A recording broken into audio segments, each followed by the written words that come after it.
Question 11 is a solution question, so we don't actually need a sketch for it. We just need to apply the rules one at a time to the answer choices, eliminating any rules that violate them. So the first rule was that Jamaica won't be the destination in week 4. Not fine in D. D goes away.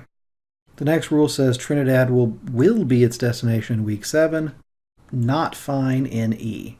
The next rule says that Freedom has to go to Martinique exactly twice, and there has to be a voyage to Guadeloupe in between. Answer choice A is okay with that. Answer choice B is not fine with that. You got your M, you got your other M, but right there in the middle, where there should be a G, there's a T. So B is not our answer. And the next rule says that G has to be the destination in the week preceding any voyage it makes to Jamaica. In A, there's Jamaica, there's Guadeloupe right in front of it, it's fine. In C, we have Jamaica first, which can never happen because there's no way to go to Guadeloupe first. So answer choice C is not our answer. That only leaves answer choice A.